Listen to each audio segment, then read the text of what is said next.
remember when Lurrus of the Dream Den was just the best card in Modern? If you see these dogs in your front yard, just know upstairs I'm going hard. Bing bong. Or when the companion mechanic was seen to be so powerful that it led to an errata, a whole new precedent for the game of Magic. Stupid, I'm not gonna let you get the chance. That problem never really left, and it's been around for many constructed players, just at a much lower capacity. It's just been kind of in the background, and for many Commander players it's been so as well. They had to ban an Izzet Otter out of the format because the Commander Rules Committee thought about the free value that you would get. But for constructed players, it seems that in my mind it's rearing its ugly head again, and I think in a big way. So this past weekend's September 8th Modern Super Qualifier tournament on Magic Online had top 8, the whole top 8 be Jegantha decks. Essentially every single deck had Jegantha as its companion. These are cards that you genuinely just do not play in your 60, in your 75. Well, you're playing it in your 75, it's one of your sideboard slots, but you know what I mean. It's not necessarily part of your deck that you shuffle in. It's that 8th card, that whole commanderification of the constructed formats, where this free value outside of the game is always accessible to you. I mean, many of you have probably already forgotten that the old companion rule used to be that you could just directly cast the card from your companion zone. It was literally a command zone in constructed formats. I mean, a lot of you were complaining about the commanderification of the game already in cards designed for Commander. I mean, what was companion at the time? But again, that's not really what I'm here to complain about here. This is about the topic of Jegantha, and specifically how maybe the energy decks are taking over, or the fact that the companion mechanic is still just as busted as it's always been, but also around the fact that there is a larger discussion to be had. And that's kind of what I want to break down today. I want to go over a short history about the whole companion mechanic, where we're at with it now, and have a deeper discussion around its viability and whether or not, honestly, if you're going to have companion, maybe everyone should have some companion. But if you like discussions like this, then leave a comment down below as to what you think about the companion mechanic before you watch this video, and then maybe edit your response and let me know if I've changed anything or added some nuance to it. And of course, leave a like on the video and hit that bell notification for more screaming about constructed Magic. But originally, when the companion mechanic came out in Ikoria, it came with a lot of controversy. I think people were very quick to pick up on the fact that a free card outside of the constructed zone that your opponent could not interact with was absolutely insane. It was not a card that you could Thoughtseize out. It was not a card that you could specifically maybe tech for or surgical away. It was a card that was always present, you always had to be aware of, and in many ways acted as like free value that the One Ring kind of presents in Modern these days. Because for those of you that don't remember, a card like Lurrus of the Dream Den really did that for a lot of decks. It was actually just correct for a lot of like Death Shadow decks or low to the ground strategies to just play Lurrus of the Dream Den and decrease their curve to get the free recursion that Lurrus provided. Again, you could cast Lurrus straight out of the companion zone and not your hand. You like now the companion errata is that you have to pay 3 mana to put Lurrus into your hand, or not Lurrus, I should say, other companions that are legal and constructed into your hand, and then you have to cast it from your hand. So it's a multi-step process. It's very much very kind of televised, and it can't be done at instant speed. So you can't do it at the end of your opponent's turn with mana up along with counterspells. You have to do it actively on your turn and kind of pass and go from there. But some of the restrictions that are provided aren't necessarily that restrictive. They're kind of like free value. It's almost like many decks already follow the templates of some of this, and this is where the conversation around Jegantha really comes. The restriction of Jegantha, honestly, for a lot of modern decks doesn't really matter. You just have to play a deck that doesn't double up on its pips. And what we've seen historically for a very long time, so again, just to further elaborate on that, you can't have cards that are green, but you can have a card that's like green, red, and some colorless. So decks like Tron, as I was saying, have been following this template for a very long time. They are colorless decks, so they don't have necessarily a lot of colored mana symbols in their casting costs. Tron historically has been more green oriented in that sense, but again, with the Karn Wishboards has kind of moved away from that and opted for more colorless options, and maybe rarely now like one colored card out of its sideboard. But again, now just with Modern Horizons 3 coming out, it's the Eldrazi decks that opt for more colored sources and colored effects in their sideboard. But that's a whole different discussion. Largely speaking, the effects themselves and the cards themselves don't use those double pips. And we actually see that now in the Storm decks taking advantage of Jegantha, and heck, even the Mardu energy decks of New have been taking advantage of the lack of restriction that Jegantha provides. And look, don't get me wrong, Jegantha doesn't actually do anything busted. It's a 5-mana 5/5 that comes down and taps for Wooburg. Okay, the thing is, it's free value. That is the proposition. It is free value. There's no restriction to it. And chances are that 15th card that you have in your sideboard, you're probably not going to use anyway. Because a lot of you deck builders know, a lot of you casual spikes know that the amount of time that you spend just trivializing over what your 13th, 14th, or 15th sideboard card is just solved by putting your companion in there. You don't have to think. A lot of times you have like 2 to 3 bad matchups. You put in your 4 cards for each one of those, 12 cards, figure out 3 more cards, and that's your sideboard. That's what Modern is at the end of the day, right? For many years, people have talked about how Modern is this kind of sideboard format where there isn't a lot of integral like play within your main board that you can take advantage of to really stop what your opponent's doing. Because it's just, did you find your rest in peace or not? Did you find your haymaker to stop your opponent, or did you get trampled over?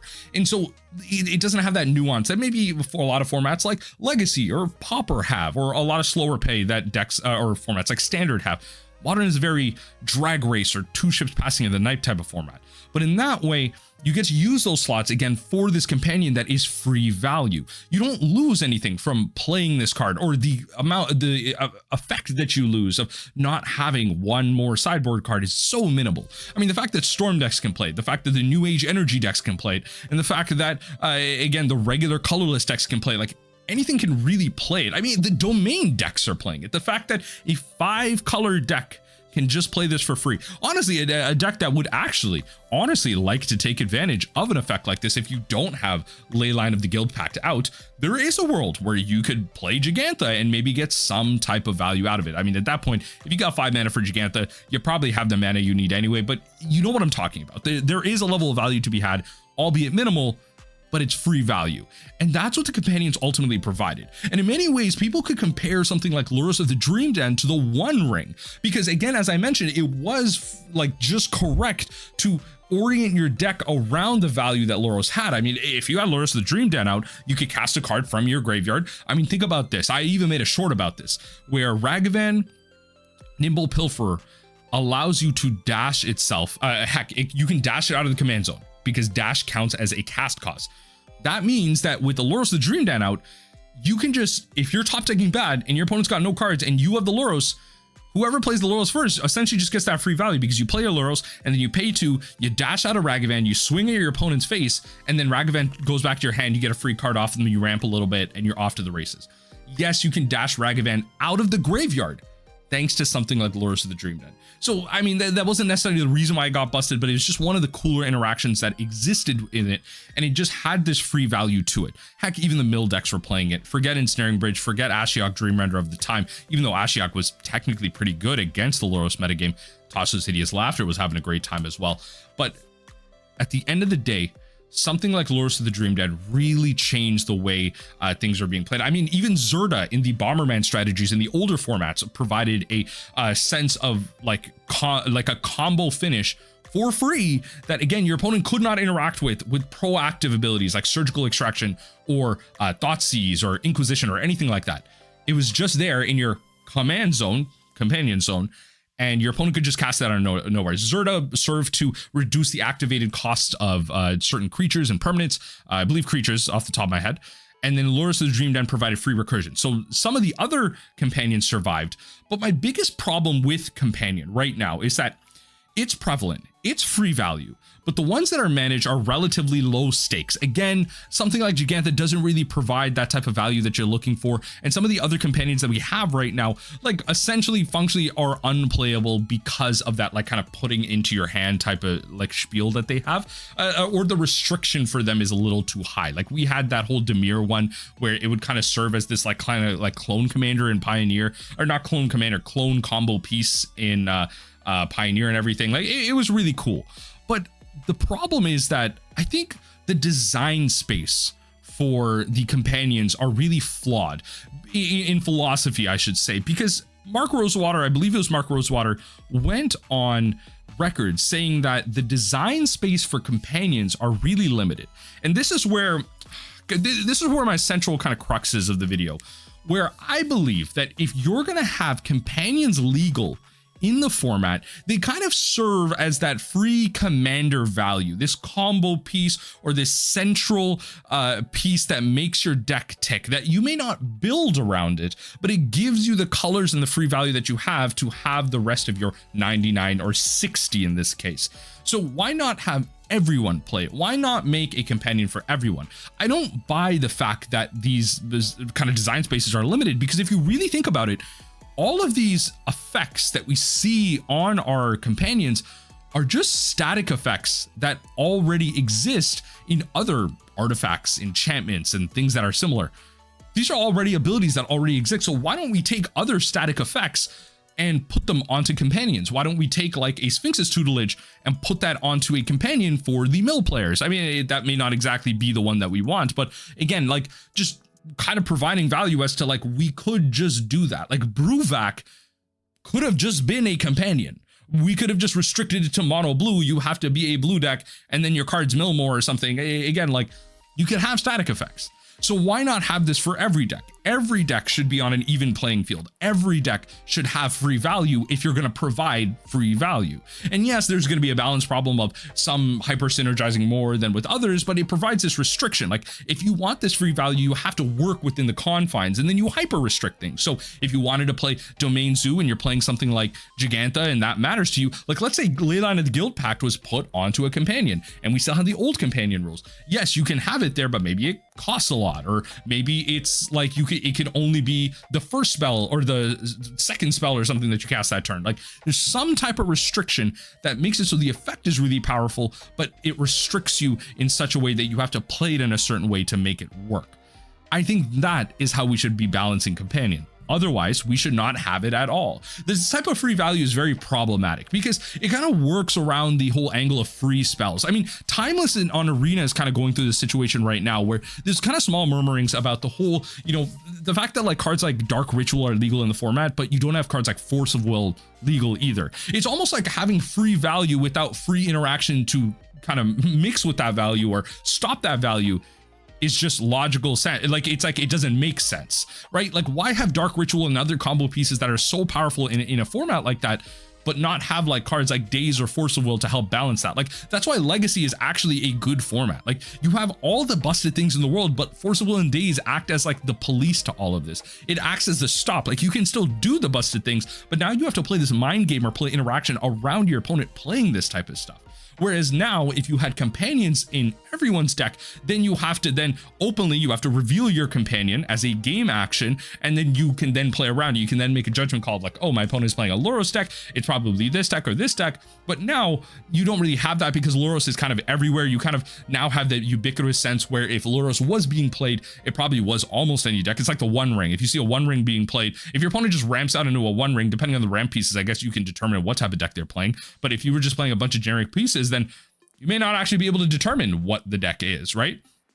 You could make educated guesses, but that's what essentially was happening with Lurrus. Your opponent would reveal Lurrus, but you don't actually know what the deck is. Nowadays with Jegantha, you can make like a pretty educated guess, right? Now it seems like the Mardu energy decks are taking advantage of a card like Jegantha, but before this, I would have just assumed something like Combo or something colorless like Tron. And so you can actually make good kind of mulliganing decisions based off of that, and good turn one plays, turn two plays based off of that judgment call. And so there actually is that relevant downside to it, where based on what your opponent is revealing, that is a lot of information that your opponent can use to mulligan. You're not quote unquote mulliganing in the blind. And so that was one of the kind of arguments against the whole companion thing, where if you had companions, if you gave them to everyone with reasonable restrictions, then honestly at the end of the day, the decks would be kind of it would be just logical to take advantage of this free value, but underneath this restriction. And so your opponent can then make an educated guess as to what you're playing and then change their gameplay patterns accordingly. Now, this is definitely more of like a niche topic that's definitely a bit more spiky than usual. But again, providing value to the fact that if you have companions, there's actually pros to them. There's actually good ways to implement them. And I don't buy the idea that you can't design around it. It's not limited. That's just lazy design, honestly. And I don't believe it whatsoever. Like you would have to sit down, you would have to sit me down for like hours and really drill some type of like logical reasoning into me as to why we can't just take static effects of different famous enchantments or artifacts throughout Magic's history, put them onto some like power stat line, onto a cost, onto a restriction, and put them onto a companion.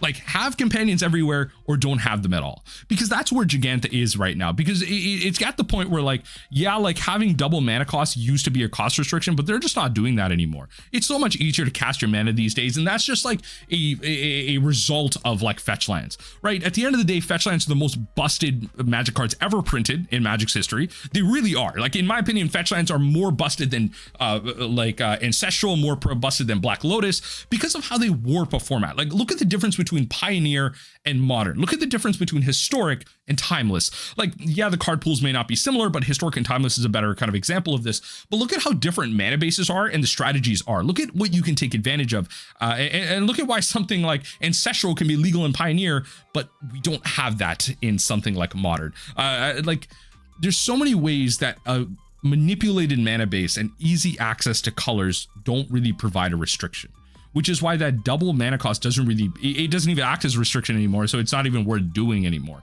because why build cards around a specific companion like Jegantha that isn't really being played anywhere? Because again, make the status quo for everybody, or it's just not worth it at all. I mean, heck, if it wasn't for something like, well, there's a couple of cards I was going to say you could play it in Mill, but I mean, Tasha's Hideous Laughter, Fractured Sanity, and Archive Trap are all examples of cards with like double pips in them. So I guess I can't be really taking advantage of Jegantha as like a free blocker, but that's all fine and dandy. It's just the fact that if Jegantha is everywhere, if Jegantha is going to be the new status quo, it can't be necessarily a conversation around companion. Because yes, we're about to see a whole influx of Mardu energy, a whole influx of a combo in the Storm decks, and heck, other decks are going to be taking advantage of Jegantha as well. But it's also a conversation around the viability and the power of energy decks, but also around the balance around companion. Like, there's a whole, where companion is on the Storm scale of design is a whole different discussion, but I think it's worth re-exploring. I think a lot of Magic players would be triggered by it. Fair, maybe it's too recent still, but again, give it to everyone or just don't do it at all. Ban them all, because what's the point of it? At some point, you are going to create a card that's going to misdesign, and it's going to happen to break one of these companions. We saw it in Nadu, right? A card that was primarily designed for Commander with a lot of Commander context in mind, put into a constructed format without the final level of testing onto it, and then it broke constructed Magic. And who's to say that that wouldn't have broken one of the other companions that already are legal in the format? It might be very easy to, and we've seen examples of, like, heck, as I mentioned, the Otter, Lutri decks that have also existed as a meme in Modern, but to a moderate level of success to be a local spike deck or 5-0 a Modern League. It's all there. There's all ways to manipulate the card pool that exists in Modern right now and in constructed Magic to take advantage of these companions. So for the millionth time, give them to everybody or just ban them all.